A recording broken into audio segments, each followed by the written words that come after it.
Hey everybody, Luke McElroy from Mets Performance Consulting. I wanted to jump on today and discuss the chronic adaptations to endurance training. So what we're going to see in this video is some real life data from an athlete that we had back in, we started in early January of 2018 and we went through to the end of April. So I want to talk about how we did a needs analysis for this triathlete and then how we implemented a training intervention to improve their performance. So a quick background, this athlete, his name's Sergi. He is a half distance Ironman athlete. So we're going to do a 1.9K swim, 90K bike and a half marathon all in a row. His goal time was 4 hours 40.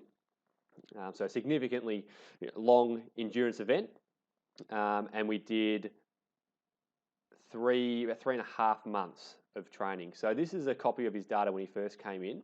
And I'll quickly roll through some of the numbers that we can see, and then we'll describe the training we did and how we actually helped him improve his performance. So on the left here, this is his VO2 max test. So we did a VO2 max test with lactate analysis. So we started off at 12 Ks an hour, which is 5-minute K pace. Every 3 minutes, we increased the intensity by 1 K per hour. So 12 to 13 to 14 to 15, so on and so forth. We can see his max values was that he lasted 1 minute into 18 Ks an hour, which is 3-minute 20 pace. His max ventilation was 139, 51 breaths, 198 max heart rate. Relative VO2 max of 57.6, absolute of 4,150. What does this all mean? Okay, so we can see his ventilation. We're going to plot his before and after numbers in a sec, but I'm just going to take you through the key metrics that we want to look at to see what we can improve. So this is his lactate graph here, which is absolutely one area that we need to improve upon. So we can see that his lactate numbers here, his resting lactate was 2.3, went to 3.4, 3.29, 5.1, 5.1, 8.2, and 12.2. We actually want to get a good resting lactate is between 1 to 2 millimoles. So he's already got relatively high resting lactate levels, and we can see it increases quite quickly, even at low intensities here. Most people hit their lactate inflection point at about 4 millimoles of lactate. But that is just a generic rule. What we look for is a 2 millimole jump in between a workload. So it's kind of funny data, and we do get that in the lab sometimes. So we went from 2.9 to 5.1, so that would indicate that's where his lip was. But we can actually see that he doesn't get it. Instead, he's off and then hits a significant exponential increase after 16 Ks an hour, so on and so forth. So this athlete's lip actually occurred at 4-minute K pace, 13 minutes in. Yep, so round back out to 4-minute K pace. So we want to improve his lactate inflection point. He is producing a lot of lactic acid early on. We know the hydrogen ions of the lactic acid is going to create fatigue. So we want to get those numbers a little bit lower. The other key variable we can look at is this fraction of expired oxygen graph. This is basically our AVO2 difference. At sea level, 21% of the air is made of oxygen, the rest is other stuff. So 21 comes in. At rest, we'll breathe out 17 to 18% of it, which means we use up between 3 and 4%. So for example, if we breathe in 21% oxygen and we breathe out 17, we're only using up 4%. When we start to exercise, the body needs more oxygen, we want to use up more of it. So we're breathing in 21, you can see this athlete's breathing out, let's just round that up to 15.5. He's breathing out approximately 15.5%, which means that he's using 5.5% instead of just using 4%. So if you can go from using 5.5% instead of 4%, might not sound like a massive improvement, but relatively speaking, that's a significant increase. It's about 30%, using about 30% more oxygen than you are at rest. So this is good. The elite athletes are around sort of 13.5 and 14% here, which means they breathe in 21% just like everybody else. But if they breathe out 14%, then they're actually using up 7% of the oxygen available instead of the normal person will only use up about 4 or 5%. So their AVO2 difference, an elite athlete's AVO2 difference is very high because they're extracting not all of it, but a lot more oxygen out of what they're breathing in than the rest of us are. You can see as the intensity increases, he starts to trail off. And by the end, he gets back to about 17%. So 21's coming in, 17's coming out, which means he's back to only using 4% of the oxygen. Now, this might be confusing because you say, we know that AVO2 difference is supposed to increase as the exercise intensity increases, but it actually does, because what we need to understand is that Sergi, if he's using 5.5% of oxygen at 2 minutes, well, what was his ventilation at 2 minutes? It was only 68.4. So 68.4, whatever 5.5% of 68.4 is, that's what his VO2 will be at that stage of exercise intensity, which is relatively low. Whereas at the end, although he's only using up 4% of the oxygen, his ventilation is a lot higher. So 4% of 139 is still a whole lot higher than 5.5% of 68, okay? So what this basically means is we'll see ventilation's increasing quite rapidly towards the end, but we can see with our VO2, it's a lot steadier in the increase. So what this means is that as this fraction of expired oxygen graph trails off, as it becomes steeper towards the end, it basically means that the structures in our muscles responsible for using oxygen, they're filled up. They're not efficient enough to take in more. So what we're talking about there is the mitochondria. All right, so the number, size, and surface area of mitochondria. We're talking about the myoglobin. We're talking about the capillarization. So with the muscular responses, in order to actually improve our AVO2 difference, we need three things. We need to improve the capillarization around the muscle, because if we can't get the blood to the muscle in the first place, we can't diffuse the oxygen in. Then we need the myoglobin to take the oxygen from the capillaries and transport it to the mitochondria. Once we get to the mitochondria, we need to have sufficient mitochondria to actually use the oxygen that's being diffused. Think of mitochondria as think of it like a turnstile, okay? At low intensities, we might only need 10 oxygen molecules to get through a turnstile in 10 seconds. So it's pretty easy to do that. We're going to get a lot of those people, or those oxygen molecules through that door. At a moderate intensity, now we're going to get 50 people through the turnstile in 10 seconds. We still get quite a lot through, but we're starting to fill up the door, fill up the mitochondria. We can only take so many people through in that 10-second period. At a very high intensity, if we're trying to get 500 people through a turnstile in 10 seconds, you can see a lot are going to get left behind. There's not going to be enough time or enough turnstiles to get all those people through the door. So think of the mitochondria as a turnstile. So for example, if we only have one turnstile, we'll get some people through, but we can actually do training, and through chronic adaptations, we can go from having one turnstile to having 5 turnstiles, and instead of them being single turnstiles, they're now double turnstiles. We can get a lot more people through the doors in a 10-second period, and we can get a lot more oxygen molecules into those mitochondria. So what this data is showing me here is that Sergi's aerobic capacity was quite good, but his aerobic power was relatively poor. Now you might get confused with these two terms because we used to call the fitness component aerobic capacity, and now we call it aerobic power. They're similar but a little bit different. Aerobic power is being able to use oxygen quickly. That's what our VO2 max is. The reason we switched to using aerobic power as a fitness component is because we can actually measure that. Because as we know, VO2 max is measured in mils of oxygen per kilo of body weight per minute. So we have a time component of that. We have a rate of our oxygen usage. It's mils per kilo per minute. Because of that per minute, we can actually measure it in a lab test. Whereas aerobic capacity is, in theory, it's indefinite. It's finite. It's infinite in its capacity, because we know with the aerobic system, we get aerobic glycolysis system, we get heat, water, and CO2 as our byproducts. So they're non-fatiguing, so long as we can control the heat. So in theory, so long as we have enough fuel, carbohydrates, and fats, we should be able to use the aerobic system forever.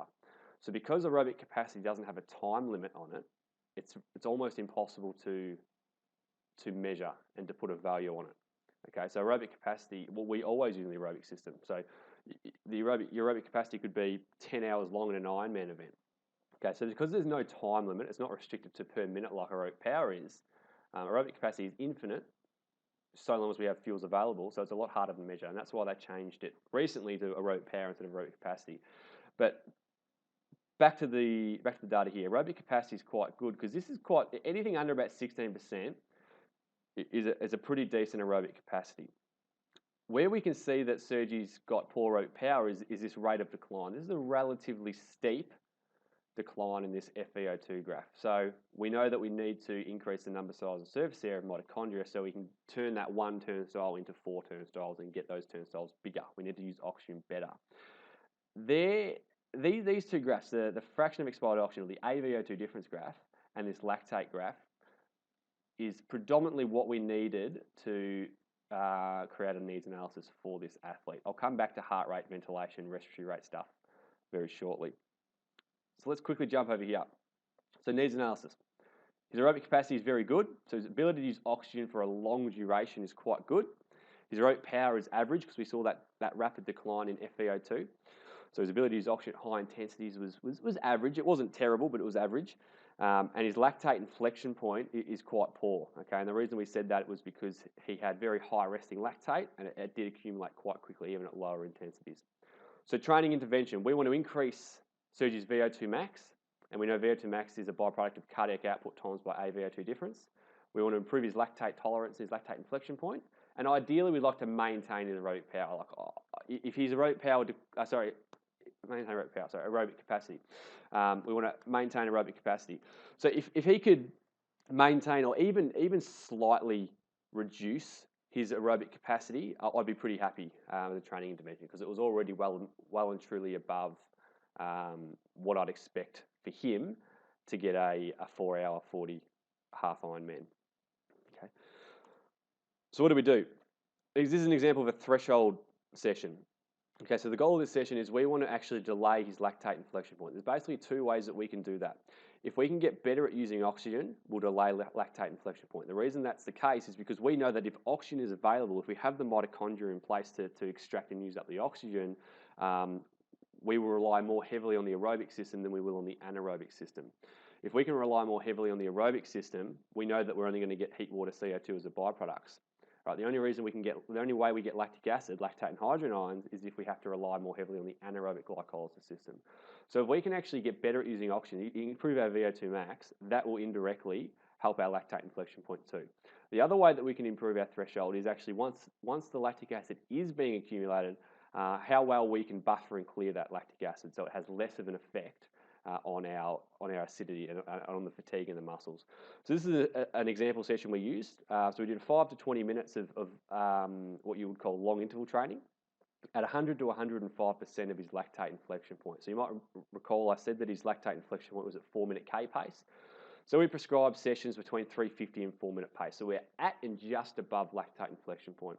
Spending time at and above inflection point is such a great stimulus for adaptation. It's more than twice as good as spending time at maybe 90% of that lactate inflection point, particularly the fitter you get. The more fit an athlete is, the more time they need to spend above 100% lactate inflection point to still get a stimulative benefit, still get a chronic adaptation.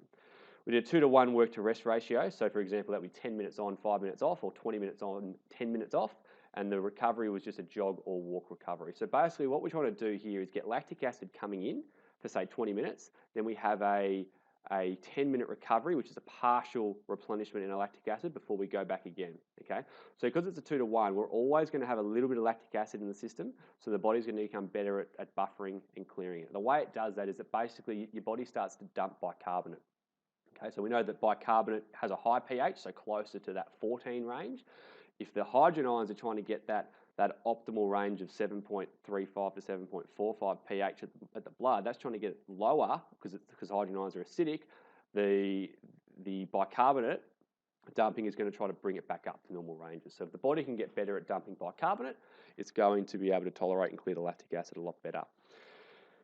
We did this 2 times a week. So this sort of session 2 times a week in conjunction with long, slow distance training. So you can't just go really, really hard every session. You're going to risk overuse and injuries if you do push hard every session. So we did that in conjunction with some basic aerobic training so we could at least maintain his aerobic capacity. The way we overloaded this session, we either increased the number of sets, so we might have started with 2 by 20-minute efforts, we went to 3, then to 4, and maybe even up to 5 by 20-minute efforts, or we increased the frequency from 2 times a week as we started off to maybe 3 times a week, okay? We know with building a training program, to overload a session, we can change the frequency, the duration, or the intensity. With these sessions, the intensity remained the same. It was 100 to 105% of lactate inflection point. The actual pace changed though. As Sergi got fitter, his new threshold, which I think we'll find in a sec, was about 345 pace. So that means that, all right, what's 100 to 105% of 345 pace is actually closer to 335 to 345. So although the pace got quicker as he got fitter, the relative intensity was still 100 to 105%, okay? So what's really important when you're doing training sessions, it's always better to go by time than distance. For example, if you do 1K repeats and when you're not fit, you're doing them in 5 minutes per 1K. As you get fitter, you're going to do 440, 420, 4-minute K pace. You're actually reducing the load of the session because you're going from 5 minutes of working time down to 4 minutes of working time. So it's always better to go by duration if you can. VO2 max aerobic power session, 2 to 4 minutes at 95% VO2 max. So we go back here and we find what was Sergi's velocity at VO2 max. It was 18 k's an hour, which is 3-minute 20 pace. So take off 5% and we get 3:31 pace.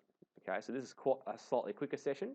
So it's 2 to 4 minutes only, but we're at 3:31 pace, and we have a 1-to-1 work to rest ratio. What we're trying to do here is we're actually trying to maximize the mitochondrial stimulus. We want to increase the number, size, and surface area of mitochondria. Mitochondria don't necessarily like lactic acid because of we know that hydrogen ions are going to inhibit glycolytic enzymes, and those glycolytic enzymes are in the mitochondria. So we want them functioning properly. So we do a 1-to-1 work to rest ratio. What that means is if we have 3 minutes on, because we're so far beyond lit, we're at 3:31 pace, we're going to accumulate a lot of lactic acid. But by having the same recovery, so 3 on, 3 off, we're actually going to get back to, not perfectly back to baseline, but we're going to clear out the majority of that lactic acid. Those glycolytic enzymes can function and fire again. They're going to become stimulated to grow and adapt for the mitochondria. Same thing, we do that 2 times a week in conjunction with lower intensity training. And same as before, we increase the number of sets. So start off at say 4 by 3 minutes and go to 5, 6, up to 7, and increase the frequency from 2 to 3. Because again, the intensity will remain the same. This might go to 3:20 pace or 3:15 pace, but it's still 95% of whatever his max is at the time. So we did that for 3.5 months. Let's see what happened. Okay, start with lactate. Actually, I'll come back to results. VO2 max got up to 65.9. If we recall before, it was at 57.6. So VO2 max is up significantly. Max ventilation went from 156 there, which was 139. So we had to breathe in more air. Breathing rate was higher. Heart rate only got to 186 after training compared to 198 before. I'll go into detail in a sec about that. So we lasted 3 minutes longer, got a minute into 19 Ks, whereas before it was only a minute into 18 Ks. And our absolute was 4,548 compared to 4,150. So all round we improved, which is good. Lactate before and after. We can see lactate after training is in the blue and before is in the orange here. Really, really good result. You can see that our resting lactate is between that 1 to 2 range, which we aim for. Better than that, you can see we kept it very low for a long time. It was below 2 millimoles all the way up until 15 Ks an hour. So you compare that, he's at 1.5 millimoles at 14 Ks an hour, which is 4:17 pace before. After, whereas before it was already at 5.1, which for most people is at and beyond lit, whereas here is comfortable, okay? He hits 2.5 millimoles at 15, and then at 3.3, last time, before training, he was at 8.2. So we can clearly see lactate significantly lower, therefore his hydrogen ion buildup is significantly lower. He's able to buffer and tolerate that lactic acid a lot more effectively. It's a really, really positive result in terms of lactate inflection point. And we can see here, where's the first time we get 2 millimole jump? It's at 17 Ks an hour, whereas last time we were looking at 15 Ks an hour because we went from 5.1 to 8.2, so there's his lip. Whereas here, it doesn't happen for 2 Ks an hour later. So that was 4-minute Ks, and now after training, it was 3:32 pace at 17 Ks an hour. So 28 seconds faster, which is fantastic.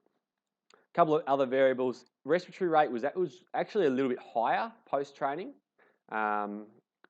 which doesn't really matter. It all comes down to ventilation, because ventilation being respiratory rate times by total volume. And we see his ventilation was pretty much the same. Okay, same at sub-max workloads. What we do see is that his maximum ventilation was high. It got to 156 compared to 139 before. Now, context is important here. Chronic adaptations to the respiratory system, we do increase elasticity of the lungs a little bit. So what that means is our lungs, once we're fully developed, our lungs aren't going to grow heaps, but they can become slightly more elastic. If they can become slightly more elastic, they're going to be able to expand a little bit more and get a little bit more air in. So that's one reason why his max ventilation increased. Another potential reason is why I said context is important is because before training, Sergio had a lot of lactic acid in the system. So it is entirely possible that he wasn't able to reach his maximum ventilation because the fatiguing aspect of the hydrogen ions took over before he could. Okay, whereas obviously post-training, you see even his end lactate only got to 10.8 compared to 18 before. He was able to get right to his maximum, which means he may have been able to push a little bit harder just purely because the hydrogen ions weren't affecting his ability to continue for quite as long. But for the sake of simplicity, we'll say that the elasticity of his lungs increased, therefore he could take in more air per minute. VO2, obviously, as we see, it was similar throughout, but then it obviously increased more towards the end. Perfectly normal for it to be similar throughout. Our VO2 at sub-max workloads should be relatively unchanged. If there was a significant change, we would say that his running economy, so his running technique, got better or worse. So that's entirely normal to see that the same, but obviously you see he lasted longer, therefore he got a higher VO2 max there.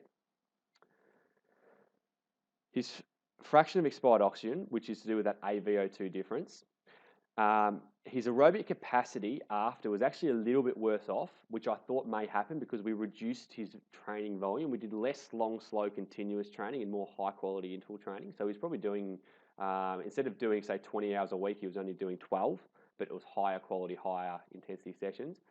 So that's why this has come up a bit. Remember, we want this to be lower. That's why it's come up a bit. Happy with that, because what we can see is before where we see this sharp increase of his fraction of expired oxygen, we have a relatively steady, it's still declining as we would expect, but it's quite steady as opposed to quite sharp. And that's why he was able to have such a higher VO2 max value, because see at the end here, 17.18, we're at 17.1 there, but he's breathing in more ventilation overall, which is why his VO2 max was higher. So that was a really good result too. So his aerobic power did improve.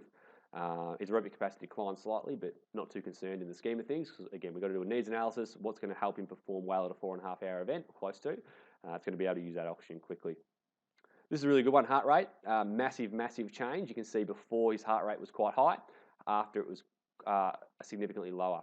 Two things we can take out of this is one, that his heart rate is obviously a lot lower. So for example, I'll take a random point at 12 minutes 30 into the test, post-training 168. Pre-training, 183. Okay, so these are massive differences. 174 compared to 189. It's 15 beats difference. Two things we can see. A lot more steady states after training because he's fitter. And the reason we have a lower heart rate is because a chronic adaptation of the heart is increased left ventricle size. So we can increase the size of the left ventricle. We can also increase the hypertrophy of the left ventricle. If we want to increase the size of the left ventricle, the volume, we're doing our aerobic style training. So we're looking at long, slow, continuous training. And we're looking at the long interval training, which is what we did. That's a typical of the threshold and the VO2 max session that I just showed you before. That's a long interval training session. That's going to increase the volume. Okay, if we can actually increase the volume of the heart, we're going to increase our stroke volume overall. If we can beat more blood per beat, our heart rate's going to come down to maintain the same cardiac output.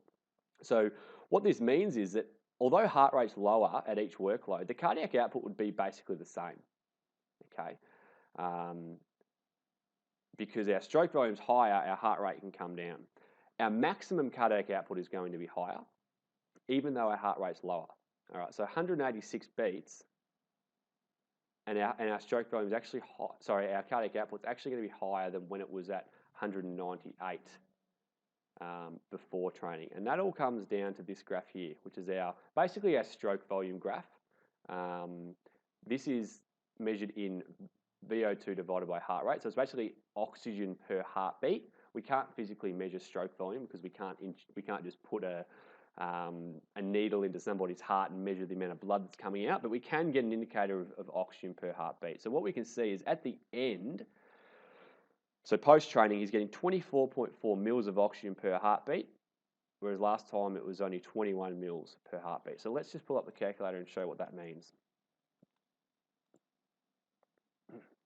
So as we can see before, so pre-training, max heart rate was 198.